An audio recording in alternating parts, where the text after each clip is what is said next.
உங்களை அழைத்த தேவன் சத்தியமுள்ளவர், உண்மையுள்ளவர், நீதி உள்ளவர், பரிசுத்தம் உள்ளவர், வல்லமையுள்ளவர், அன்பு நிறைந்தவர், உங்களை நேசிக்கக்கூடியவர், அரவணைத்து முத்தம் செய்கிறவர். அவருடைய அன்பை இந்த உலகம் அறியவில்லை. தேவனுடைய அன்பை அநேக கிறிஸ்தவர்கள், அநேக ஊழியர்கள் அறிந்து கொள்ள முடியவில்லை. அவருடைய அன்பு உங்களையும் என்னையும் அவர் அன்பின் கயிறுனால நம்மை கட்டி இழுக்கிறார். தேவனை குறித்து சில தவறான உபதேசத்தை போதிக்கிறார்கள். தேவன் அன்பாகவே இருக்கிறார்.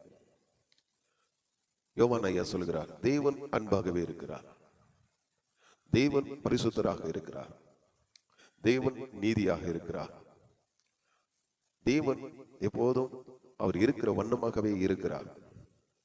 உங்களை அழைத்த தேவன் உண்மையுள்ளவர். பாவத்துல விழுந்து கிடந்த அந்த உலகத்தை தம்முடைய ஒரே குமாரன், தேவகுமாரனை இந்த உலகத்திற்காக கொடுத்து உலகத்தையே தம்முடைய குமாரனாகிய இயேசு கிறிஸ்துவினுடைய ரத்தத்தினால கழுவி மீட்டெடுக்க இந்த பூமிக்கு இயேசு கிறிஸ்துவை தந்த தேவன் அவர் உங்கள் மீது எப்படி கோபமாக இருப்பார்?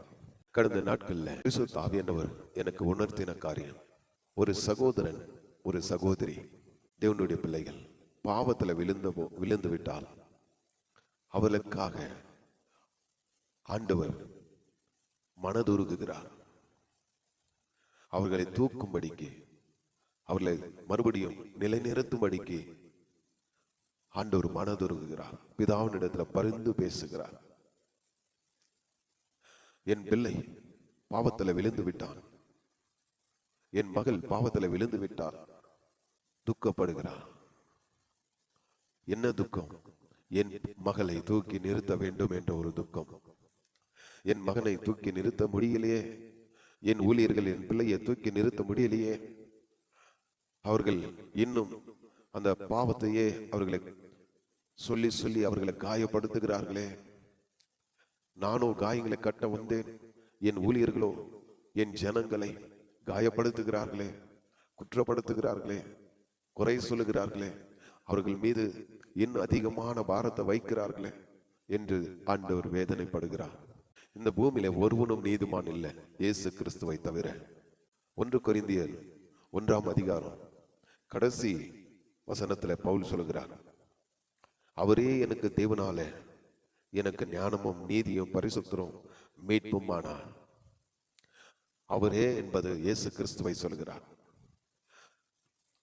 உங்களுக்காக, எனக்காக ஆண்டவராக இயேசு கிறிஸ்து தேவனால நமக்கு ஞானமும் நீதியும் பரிசுத்தரும் மீட்புமாய் இருக்கிறார்.